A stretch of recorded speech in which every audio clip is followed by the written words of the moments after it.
एक बार की बात है, काशीपुर गांव में एक विमला नाम की औरत रहा करती थी। वो बहुत गरीब थी। महामारी के कारण उसके पति का देहांत हो चुका था। उसका एक बेटा भी था जिसका नाम रमेश था। वो पढ़ाई में बहुत होशियार था। उसकी माँ धन कमाने के लिए लोगों के घर का काम किया करती थी, लेकिन उसके बेटे रमेश को अपनी माँ का दूसरों के घर में काम करना पसंद नहीं था। माँ, तुम दूसरों के घर का काम करने क्यों जाती हो? बेटा, अगर मैं काम नहीं करूँगी तो पैसे कैसे आएंगे और घर कैसे चलेगा? माँ, मैं कहीं मेहनत मजदूरी कर लेता हूँ। मुझे आपका काम करना अच्छा नहीं लगता। नहीं बेटा, तुम अभी छोटे हो, तुम अभी पढ़ाई करो। बिमला सोचती थी कि उसका बेटा पढ़ लिख कर एक बड़ा अफसर बने। बिमला जब काम करती तो रमेश भी उसके साथ जाता था। बिमला लोगों के घर जाकर कहीं बर्तन मांजती तो कहीं खाना बना दिया करती। वहीं रमेश लोगों के घर आए अखबार को बड़े ध्यान से पढ़ा करता था। एक दिन उसकी माँ ने खाने की रेडी पर रोटी सब्जी का काम शुरू किया। वो अकेले ही 10 किलो आटे की रोटियां बना लिया करती थी। इसके साथ ही वो 2 सब्जियां भी बना लिया करती थी। इसके लिए वो सुबह 3 बजे उठ जाया करती थी।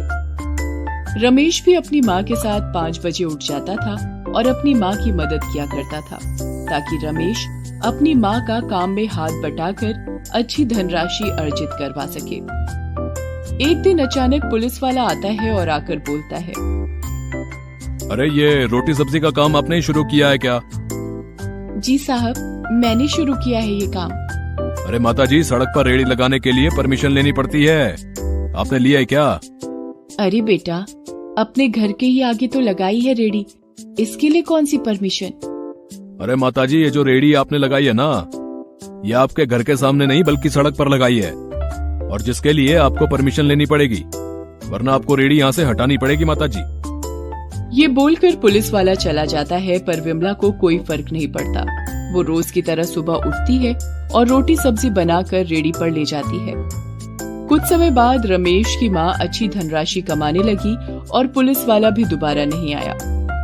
विमला का रोटी सब्जी बनाने का काम अच्छा चलने लगा, जिससे रमेश की माँ की अच्छी कमाई होने लगी। अच्छी कमाई के चलते विमला ने रमेश का दाखिला बड़े स्कूल में करवा दिया, ताकि वो अच्छी शिक्षा प्राप्त कर सके। अरे, इसके बस का कुछ नहीं है। देखना, ये अपने घर का सारा पैसा खराब कर देगा। अरे भला बताओ, गांव का कोई व्यक्ति अफसर बना है क्या आज तक?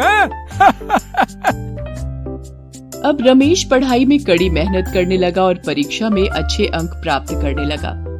उसकी सफलता के कारण गांव वाले उससे जलने लगे। रमेश के अच्छे अंक प्राप्त करने की वजह से उसके अध्यापक भी उससे बहुत प्रसन्न थे। शाबाश रमेश, तुम ऐसे ही मेहनत करते रहो और आगे बढ़ते रहो। धीरे धीरे समय गुजरता गया और रमेश बड़ा होता गया। उसने अपनी मेहनत और लगन से अपने स्कूल की पढ़ाई पूरी की और डॉक्टर की पढ़ाई पूरी करने के लिए कॉलेज में दाखिला लेने हेतु इम्तिहान दिया और इम्तिहान में प्रथम भी आया। ये खबर सुनकर उसकी माँ बहुत खुश हुई। माँ, मुझे डॉक्टर की पढ़ाई पूरी करने के लिए वजीफा मिला है। अब रमेश को पढ़ाई पूरी करने के लिए शहर जाना था। रमेश की माँ की आंखों में आंसू आने लगे। उसकी माँ ने कहा, तुम खुशी से जाओ और डॉक्टर बनकर अपने पिताजी का सपना पूरा करो। अब वो डॉक्टरी की पढ़ाई पूरी करने के लिए शहर की ओर चला गया। उसके बाद मानो जैसे वो लापता सा हो गया। उसकी कोई खैर खबर नहीं थी। अरे, मैं ना कहता था, इसका बेटा कुछ नहीं बनेगा, शहर जाकर पड़ा होगा किसी गलत संगत में। सही कह रहे हो भैया, शहर से लौट के आया है कोई आज तक जो वो आएगा? लेकिन उसकी माँ को पूरा विश्वास था, एक दिन मेरा लड़का जरूर आएगा। कुछ सालों बाद गांव में एक बीमारी फैल गई। गांव वाले एक एक करके बीमार होने लगे और नगर के सरकारी अस्पताल में भर्ती होने लगे। बहुत डॉक्टर आए और चले गए। कोई भी गांव वालों को ठीक नहीं कर पा रहा था, जिससे गांव वाले बहुत निराश हो गए। तब एक नर्स ने सभी को सूचना दी, आप लोग चिंता मत करो, शहर से एक डॉक्टर आने वाले हैं जो आप सब गांव वालों का इलाज करेंगे। ये खबर सुनकर गांव वाले बहुत खुश हुए। तभी हॉस्पिटल के गेट पर एक कार आकर रुकी और उसमें से एक डॉक्टर उतरा। नगर के मुखिया ने माला पहनाकर उसका स्वागत किया। जब वो अस्पताल के अंदर आया तब गांव वाले उसे देखकर चकित रह गए। वो कोई और नहीं बल्कि रमेश था।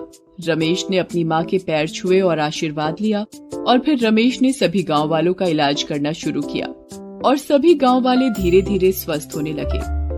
रमेश की मेहनत और सफलता के कारण सारा गांव बीमारी से ठीक हो गया। बेटा, तुम्हारा बहुत बहुत धन्यवाद। अरे तुमने इस गांव के लोगों को ठीक कर दिया बेटा। सभी गांव वाले रमेश को फूल माला पहनाते हुए। सब गांव वालों को ठीक देखकर उसकी माँ को अपने बेटे पर बहुत गर्व हुआ। Please subscribe this channel.